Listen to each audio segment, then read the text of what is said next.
Hello everyone and welcome back to our channel, and today's topic is exercise 8.3 question number 7 to question number 12 of chapter number 8 class 8th NCERT maths.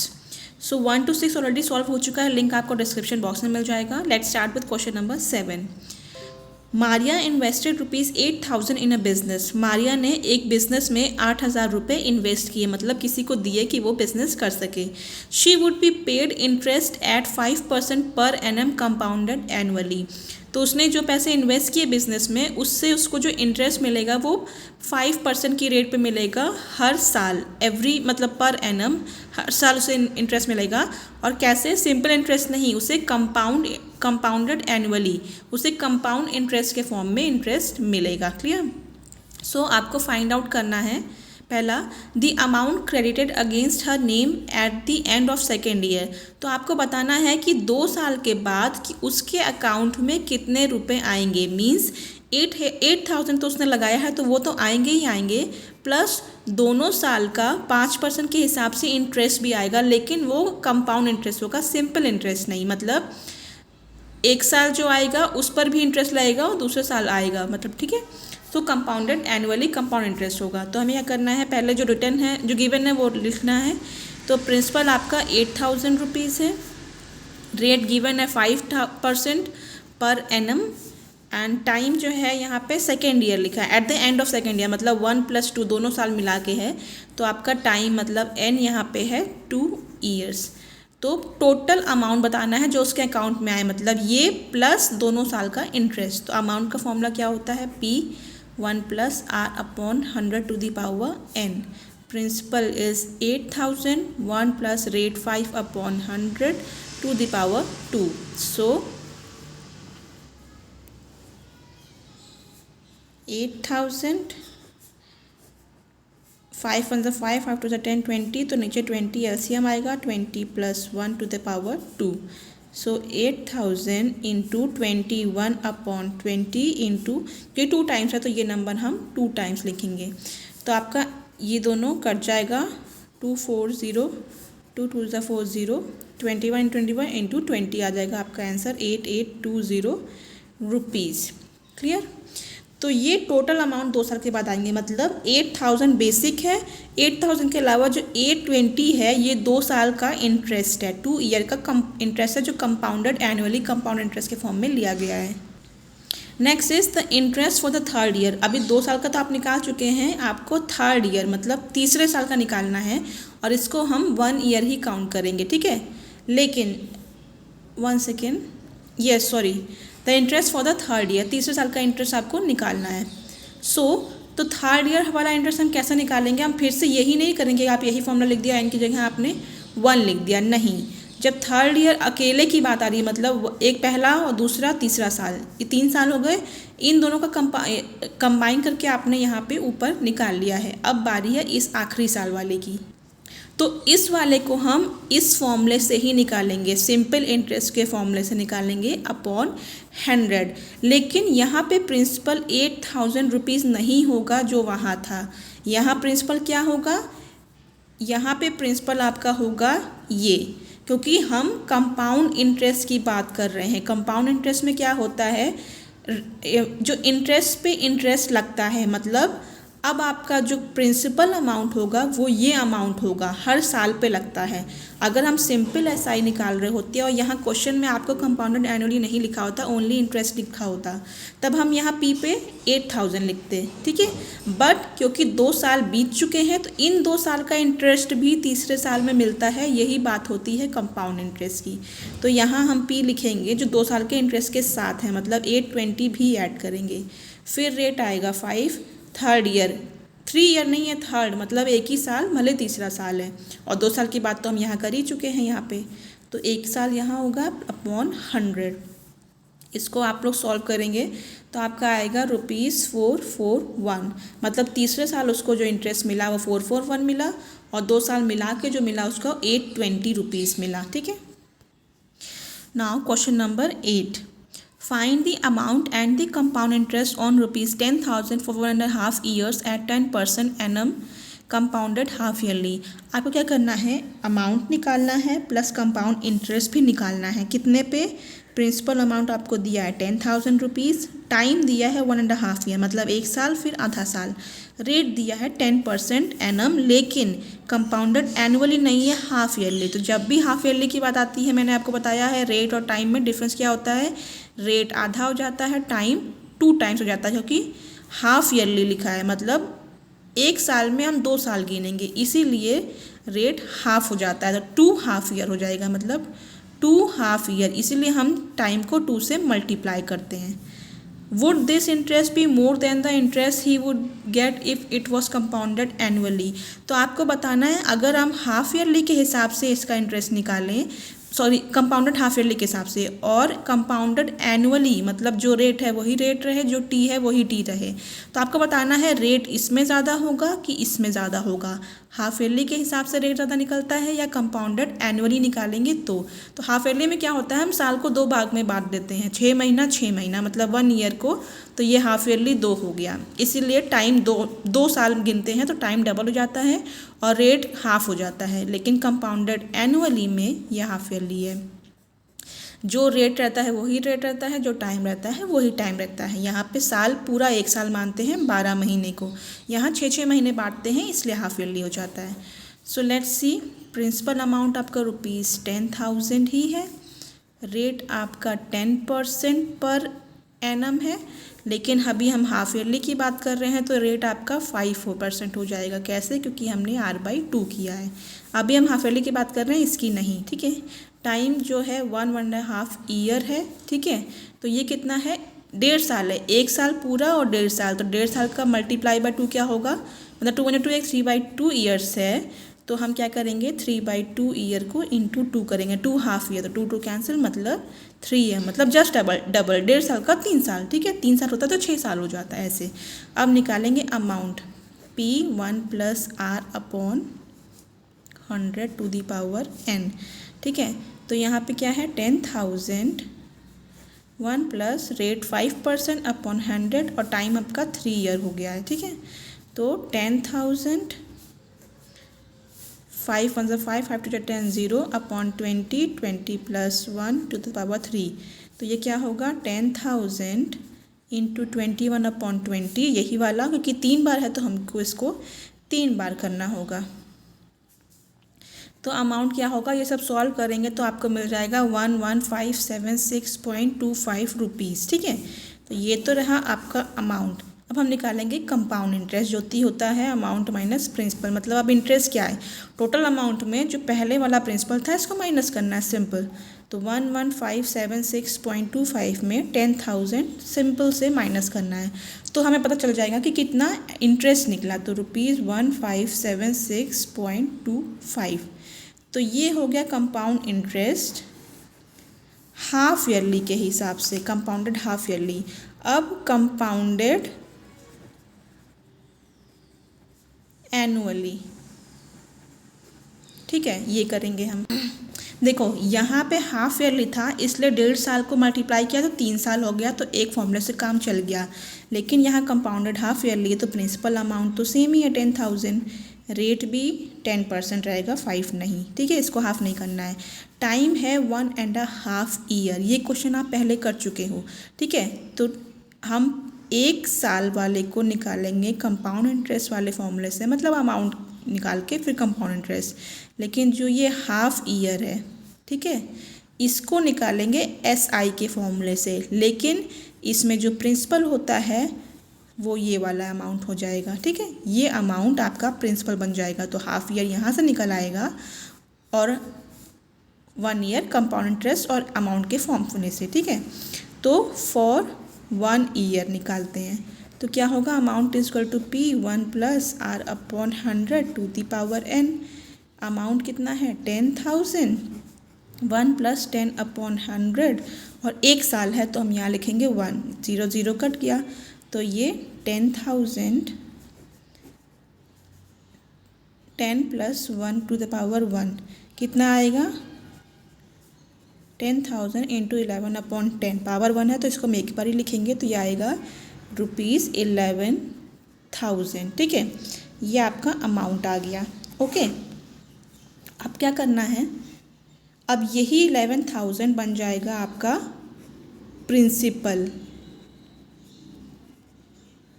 किस लिए? For SI। वैसे तो ये amount है, ये बन जाएगा principal for SI for next half year, आधे साल के लिए। फॉर्मूला क्या होता है? SI is equal to PRT upon 100। क्या होगा? 10,000 नहीं, 11,000 ये ध्यान रखना, ठीक है। रेट 10 और ये टाइम हाफ, ये हमेशा ईयर में होता है तो 6 मंथ नहीं लिखेंगे आप, 1/2 हाफ लिखेंगे। तो यहाँ SI आपको मिल जाएगा ₹550। ये पूरा कैलकुलेशन आप कर लेंगे, ठीक है। अभी क्या करना है, इंटरेस्ट निकालेंगे हम लोग। Interest for first year. First year का इंटरेस्ट कैसे निकालेंगे? ये तो अमाउंट है, ठीक है। इस अमाउंट में से बेसिक हम 10,000 माइनस करेंगे तो आएगा ₹1,000। ओके, और अब निकालेंगे in total interest for 1.5 year. तो 1 साल का इंटरेस्ट तो आपका ₹1,000 है और प्लस आधे साल का ₹550 आया है, तो आपका कितना बन जाएगा? ₹1,550। क्लियर? अब देखो, जब हाफ ईयरली की बात हुई तो आपका टोटल इंटरेस्ट आया था ₹1,576 और हाफ ईयरली के हिसाब से, और कंपाउंडेड एनुअली में 1,550। तो मैंने आपको पहले भी बताया है कंपाउंडेड हाफ ईयरली ज़्यादा इंटरेस्ट देता है और कंपाउंडेड एनुअली कम देता है, ठीक है। So difference between two interest कैसे होगा? ये हाफ ईयरली वाला जो है 1576.25 माइनस करेंगे एनुअली वाली इंटरेस्ट है तो आएगा ₹26.25। तो आपको इस स्टेटमेंट लिखना होगा the interest would be ₹26.25 more when compounded half yearly than the interest when compounded annually। तो ये स्टेटमेंट आप लिखोगे, मैं फिर से रिपीट कर रही हूँ। Therefore आप क्या लिखोगे? The interest would be ₹26.25 more when compounded half yearly than the interest when compounded annually। मतलब हाफ ईयरली में ज़्यादा आया और पर एनम एनुअली में कम आया, ठीक है। Question number 9, find the amount which Ram will get on ₹4096। आपको बताना है राम को कितना अमाउंट मिलेगा इतने रुपए में, मतलब ये प्रिंसिपल अमाउंट है। He gave it for 18 month. अगर उसने 18 महीने के लिए 12.5 पर एनम इंटरेस्ट के तौर पे किसी को दिया है या इन्वेस्ट किया होगा, लेकिन आपको कंपाउंडेड हाफ ईयरली निकालना है, ठीक है। तो सिंपल इन टर्म पे ना जाके हम पहले जो गिवन है वो करते हैं। प्रिंसिपल अमाउंट ₹4096 है, ओके। रेट है 12 1/2 पर एनम, मतलब 2425/2%, ठीक है। लेकिन सब कुछ हाफ ईयरली पे हो रहा है फिर से, तो हाफ ईयरली में क्या होगा? R/2 हो जाता है, तो 25/2 करेंगे तो ये इंटू 2 हो जाएगा, तो 25/4 हो जाएगा। तो ये आपका रेट ऑफ इंटरेस्ट नया वाला है, ठीक है। एन क्या है? 18 मंथ्स है, ओके। तो 1 साल में कितने महीने होते हैं? 12 मंथ, ठीक है, इतना आपको पता है। और जब हाफ ईयरली की बात आएगी तो 6 मंथ्स पे कैलकुलेट करते हैं, ओके। तो 18 मंथ में कितने 6 मंथ आएंगे? 6 मंथ्स आएंगे। Clear? There will be 6 months, मतलब महीने है, ये ईयर नहीं है। अगर आपको कन्फ्यूजन हो रही है तो हम देखो यहाँ हमारा आ जाएगा 3 हाफ ईयर्स। लेकिन अगर आप ऐसे नहीं कर पा रहे हो तो आप पहले कन्वर्ट कर लो। 18 मंथ को कन्वर्ट करने के लिए क्या होगा? /12 कर देते हैं। 6 3 जा 18, 6 2 जा 12, तो 3/2 ईयर हो गया। अब हमें पता है हम रेट को डिवाइड करते हैं, 2 को मल्टीप्लाई करते हैं टाइम को, 2 2 कट, तो ये 3 हाफ ईयर आ गया। वही 3 हाफ ईयर मैंने यहाँ लिखा है। या फिर नॉर्मल भी कर लो, हाफ ईयरली जब भी आए 6 महीना जोड़ो, 6 महीने का एक हो जाएगा, 6 महीने का दूसरा, 6 महीने तीसरा, तो इसलिए 3 बार 6 महीने जोड़ोगे तो 18 महीने आएंगे, तो 3 हाफ ईयर हो गए, ओके। तो ये रही वाली कैलकुलेशंस। अब सिंपल सा फॉर्मूला है P 1 plus r upon 100 to the power n. 4096 1 plus 25 upon 4 into 100 और ये 3 आएगा, ठीक है। तो 4096 25 1 ज़ा 25 4 ज़ा ओके आएगा 1 plus 1 upon 16 to the power 3 आएगा 4096 into 16 plus 1 to the power 3 so 4096 into 17 upon 16 ये 3 टाइम्स है तो यही चीज़ हम ब्रैकेट वाले को 3 बार लिखेंगे, ठीक है। अब आप ये आराम से सॉल्व करना, आपका आ जाएगा 4913 रुपीज़। तो अब राम के अकाउंट में जब उसने 4096 रुपीज़ खर्च किए थे बट अब उसके अकाउंट में 4913 रुपीज़ आएंगे, मतलब अमाउंट मतलब जो बेसिक प्रिंसिपल था वो प्लस कंपाउंड इंटरेस्ट मिला के, ठीक है। तो ये रुपीज़ आएंगे। Now, question number 10. The population of a place increased to 54,000 in 2003 at the rate of 5% per annum. एक कोई जगह है जहाँ की पॉपुलेशन बढ़ के कितनी हो गई, इतनी। इंक्रीज टू मतलब बढ़ के इतनी हुई है, पहले का हमें नहीं पता है। तो 2003 ईयर में बढ़ के इतनी हो गई, उस बढ़ने का रेट क्या था 5%। तो यहाँ हम रुपीज़ की बात नहीं कर रहे, यहाँ इंसानों की बात हो रही है। तो इंटरेस्ट तो किसी पे भी लगा सकते हैं ना, मतलब ज़रूरी नहीं पैसे हो। 5% की यहाँ पे हम रेट ऑफ इंटरेस्ट नहीं लगा रहे, यहाँ बता रहे हैं कि पॉपुलेशन कितने रेट पे बढ़ी। तो 5% के हिसाब से एक जगह की पॉपुलेशन इतनी बढ़ गई, इतनी हो गई, मतलब बढ़ने के बाद इतनी हो गई।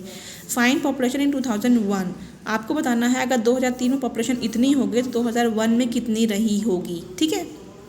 सो आपको पता है पॉपुलेशन जो गिवन है वो मैं लिखती हूँ, पॉपुलेशन इन ईयर 2003 का लिखा है वो है 54000। इसमें रुपीज़ कुछ नहीं लगाना है क्योंकि इंसानों की कोई यूनिट नहीं होगी। इतना लिखा है मतलब इतने लोग, ठीक है। अब आपको ये फॉर्मूला पता है ना, amount is equal to principal 1 plus r upon 100 to the power n। तो इसका मतलब क्या होता है, ये पैसे जो पहले हुआ करते थे इस रेट और इतने साल के हिसाब से बढ़ के हमको इतने मिले, ठीक है। तो ये ज़्यादा वाला है और ये कम वाला मतलब पहले वाला, समझो कम वाला पहले वाला है, ज़्यादा वाला बाद वाला है। तो हम इसके हिसाब से तो कर सकते हैं ना, ये हमारा बाद वाला है क्योंकि बाद वाला मतलब ज़्यादा वाला। पॉपुलेशन बढ़ने के बाद इतनी हो गई तो पहले कितनी रही होगी, ये रही होगी कम वाली। तो हम इसको क्या करेंगे, पॉपुलेशन इन 2001 मान लेंगे, ठीक है। और ज़्यादा वाली तो हमें पता है ना उल्टा हो गया है यहाँ पे, ठीक है, 54,000 है। और एक चीज़ हमें पता है 1 प्लस रेट तो दिया ही है 5% के हिसाब से। और n क्या लिखेंगे, देखो 2003 की बात हो रही थी, 2001 पूछा गया, तो 2003 माइनस 2001 करेंगे कितना आएगा, 2 साल का तो अंतर है, 2003 और 2001 में 2 साल का अंतर है। तो यहाँ पे हम 2 लगाएंगे। अगर आपने ये यहाँ लिख दिया, ये यहाँ लिख दिया तो आपका आंसर रॉन्ग हो जाएगा। तो इसके लिए आपको समझना ज़रूरी है कि ये ज़्यादा वाला है, अमाउंट हमेशा प्रिंसिपल से ज़्यादा होता है क्योंकि इंटरेस्ट लगेगा तो ज़्यादा होगा, ठीक है। तो ये ज़्यादा वाला इंक्रीज 2 है, तो ये अमाउंट है, ये प्रिंसिपल नहीं है, ये अमाउंट है, मतलब अमाउंट दिया है, अब आपको प्रिंसिपल निकालना है, ठीक है। 54000 इक्वल टू, इसको हम पी ही मान लेते हैं, 5 1 5 5 2 10 0 1 प्लस 1 अपॉन 20 की पावर 2 54000। समझ जाओ आपको अमाउंट उन्होंने दिया है मतलब प्रिंसिपल प्लस इंटरेस्ट का वैल्यू दी है, आपको पी निकालना है, इतना ही अंतर है। तो 20 नीचे आ जाएगा, 20 प्लस 1 की power 2 54000 is equal to P into 21 upon 20 into 21 upon 20 जो कि 2 बार दिया है, ठीक है। तो जब आप ये सॉल्व करोगे तो आपको पी की वैल्यू मिल जाएगी, वो आएगी 48979.59। इसका मतलब 2001 में आप बोलोगे कि इंसान पॉइंट में नहीं होता, तो ठीक है हम पॉइंट हटा देंगे, हम अप्रॉक्सीमेट देते 79.50 का हम 80 लिख सकते हैं, 80 लिख रहा और 489 मतलब 2001 में इतने लोग थे। तो ये आपका प्रिंसिपल अमाउंट समझो आ गया। और लोग बढ़ते हैं तो बढ़ गए, इंक्रीज टू बढ़ के 2003 में इतने हो गए, ठीक है। तो ये आपका डिफरेंस है। अगर पूछ लेता कि दोनों में कितने लोग बढ़े हैं तो आप दोनों को माइनस कर देते, ज़्यादा में कम माइनस करो तो आप जान जाओगे कि कितने लोग बढ़े हैं, पर वो आपसे पूछा नहीं गया इसलिए हम वो करेंगे नहीं। नाउ अब आपसे पूछा है what would be its population in 2005। देखो बेसिक उन्होंने 2003 का दिया था, जो कि प्रिंसिपल अमाउंट हम कह सकते हैं 5400 2001 पहले का पूछा था, तो हमने इसको अमाउंट मान लिया था और इसका प्रिंसिपल निकाला था समझो। अब उन्होंने 2005 का पूछा है, ठीक है, मतलब बहुत पहले का हमने निकाला था, ये गिवन है। अब इसके आगे के 2 साल का बताना है।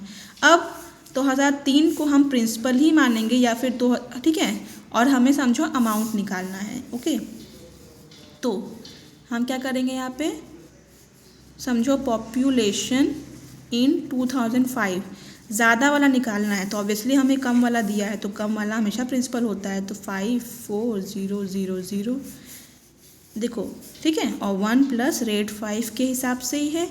फिर से 2003 और 5 के बीच में 2 साल का अंतर है। अब एक चीज़ देखो, 2001 पहले आता है, 2003 बाद में आता है, 2005 आता है। आपको इसकी वैल्यू 54000 दी थी, मतलब इतने लोग हैं। पहले में पूछा कि 2001 में कितने लोग रहे होंगे बताओ, फिर बाद का पूछा, ठीक है। जब ज़्यादा दिया है तो हम अमाउंट बोलते हैं, कम पूछा है तो हम प्रिंसिपल बोलते हैं। अब यहाँ 2005 अगर आपको निकालना है तो ऑब्वियसली ये अभी ज़्यादा है, मतलब इसको अमाउंट मानोगे, और 2003 इससे कम है तो आप इसको प्रिंसिपल मानोगे, तो यहाँ पे उल्टा हो रहा है। तो यहाँ पे हम इसको P मान रहे हैं और प्रिंसिपल को 54000, ठीक है। तो ये आपको ध्यान देना होगा, क्लियर। तो यहाँ पे आप वही कर लो, 21 सॉल्व करोगे तो यही आएगा, तो आपका प्रिंसिपल आएगा 59535, ठीक है। तो ये रही आबादी जो पॉपुलेशन थी 2005 की, मतलब 2003 में देखो 54,000 लोग थे, 2001 में उससे कम आए, अब 2005 में 59,000 इतने लोग आ गए, तो ये आपका आंसर है। Let's come to question number 11, second last question है इस चैप्टर का। In laboratory, the count of bacteria in a certain experiment was increasing at the rate of 2.5% per annum. एक लेबॉर्ट्री में एक एक्सपेरिमेंट चल रहा था, उसमें क्या किया, वो बैक्टीरिया को ग्रो करा रहे थे, ठीक है। तो उसमें देखा गया कि पर आवर, हर घंटे जो बैक्टीरिया जो बढ़ रहे हैं वो 2.5% रेट के हिसाब से बढ़ रहे हैं, मतलब इंक्रीज हो रहे हैं। Find the bacteria at the end of 2 hour, आपको बताना है कि 2 घंटे बाद कितने बैक्टीरिया थे। If the count was initially 5,06,000, अगर शुरुआत में बैक्टीरिया का काउंट 5,600 था, तो जो शुरुआत का काउंट था वो प्रिंसिपल होता है, बट हम प्रिंसिपल नहीं, यहाँ क्या लिखेंगे, initial count of bacteria. Formula दिमाग में वही रखना, बस इसको रुपीज़ कहना बंद कर देना और इसको प्रिंसिपल अमाउंट कहना बंद कर देना। ये काउंट है, तो ये कितना हो गया, 5,06,000, ठीक है। So bacteria at the end of 2 hour, formula हम यही यूज़ करेंगे। ये समझो जैसे अमाउंट, ये समझो अमाउंट हमको निकालना है, मतलब 2 घंटे के बाद, ज़्यादा वाला हमेशा अमाउंट होता है। समझो ये अमाउंट है, ये प्रिंसिपल है, ठीक है। 1 प्लस रेट आपको दिया है 2.5% अपॉन 100, लेकिन अब 2 आर को ईयर में कन्वर्ट करने मत बैठ जाना, यहाँ हमें रेट आर के हिसाब से ही करना है, ईयर के हिसाब से नहीं। तो आर दिया है तो हम आवर ही करेंगे, क्योंकि यहाँ पैसों की बात नहीं हो रही, बैक्टीरिया की बात हो रही है, ठीक है। तो हम यहाँ क्या करेंगे, बैक्टीरिया का काउंट 2 घंटे बाद, 2 आर तो हम यहाँ लिख दिए, तो 5,06,000, और ये पॉइंट हटा तो यहाँ आया 40, तो 1 + 1/40 की पावर 2, तो ये कितना आया 5,06,000। एलसीएम लेंगे तो 41/40 इंटू 2 बार है तो 41/40। ये सब कैलकुलेट करना तो आपका आंसर आएगा इतना, ठीक। पॉइंट में लेना हो तो पॉइंट में लो, वरना अप्रॉक्स भी लेते हैं। तो 2 आर के बाद जो बैक्टीरिया आप कितना है 531616 इतना हो गया, तो ये आपका बैक्टीरिया का काउंट है, क्योंकि वो बहुत तेज़ी से बढ़ रहा था हर घंटे, ठीक है। तो 2 घंटे बाद का ये है। तो ये जो फॉर्मूला है amount is equal to principal 1 + R/100 ये सिर्फ पैसों में ही नहीं, पॉपुलेशन इंक्रीज में भी काम आता है।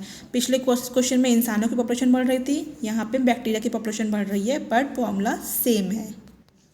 लास्ट क्वेश्चन है, अ स्कूटर वॉज बॉट एट ₹42,000, ठीक है। तो समझो ये कॉस्ट प्राइस ऑफ स्कूटर है, ठीक है, या फिर प्रिंसिपल भी मान सकते हो, okay. ₹42,000, okay. It's value depreciated at the rate of 8% per annum. यहाँ 8% के हिसाब से बोला गया है कि वैल्यू डिप्रिशिएट हुई, मतलब कम हुई है, बढ़ी नहीं है, ठीक है। तो डिप्रिशिएट मतलब कम होना, डिप्रिसिएशन कितना हुआ 8%, ठीक है, 8% के हिसाब से पर एनम। ओके, पूछा क्या है, find the it's value after 1 year. Time दिया है 1 ईयर, 1 ईयर के बाद की वैल्यू निकालनी है। आफ्टर 1 ईयर, 1 साल के बाद उसकी वैल्यू क्या होगी, बढ़ेगी घटेगी क्या होगी। तो यहाँ कोई एक कंपाउंडेड एनुअली हाफ ईयरली कोई टर्म नहीं यूज़ किया गया है। इसका मतलब हम सीधे सिंपल इंटरेस्ट का फॉर्मूला लगा सकते हैं, ठीक है। जब भी कंपाउंडेड वर्ड आएगा या एनुअली या हाफ ईयरली आएगा तो आप फिर ऐसा ही नहीं करते हो, अमाउंट निकालते हो फिर CI निकालते हो, बट यहाँ सिंपल है। तो प्रिंसिपल अमाउंट हम इसको मान लेंगे 42000।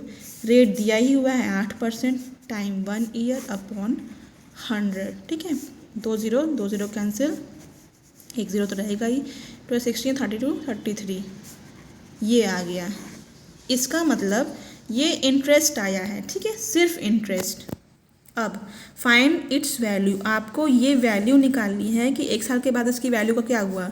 तो वैल्यू आफ्टर 1 ईयर, यहाँ आप देख रहे हो SI है, तो पहले की वैल्यू थी इतनी माइनस इतना निकाल लो। माइनस क्यों कर रहे हैं, क्योंकि हमें बोला गया दाम घट रहे हैं, ठीक है, बढ़ नहीं रहे हैं। बढ़ता तो हम इसको जोड़ते हैं, अगर लिखता है कि 8% के हिसाब से स्कूटर की वैल्यू बढ़ रही है तो हम यहाँ प्लस लगाते हैं, बट डिप्रिशिएट मतलब कम हो रही, तो हमें 8% की वैल्यू हमको ये मिली है, तो 8% कम करना है हमें, तो इसमें से ही तो कम करेंगे जो बेसिक अमाउंट है। जब माइनस करेंगे तो आएगा ₹38640, मतलब जो स्कूटर पहले 42,000 में मिलती थी, क्योंकि वो 8% के हिसाब से उसकी वैल्यू घट गई है, तो अब 1 साल के बाद वो 38,000 समथिंग की मिलेगी। तो 42,000 30,000 कम कौन सा है, ये, इसका मतलब वैल्यू घट रही है, ठीक है। इंक्रीज होता तो हम इसको बस प्लस कर देते, बाकी ये फॉर्मूला पूरा सेम होता, ठीक है। तो आई होप आपको समझ में आएगा। समझ में आए तो please like subscribe my channel, press the bell icon. So thank you so much guys and have a nice day.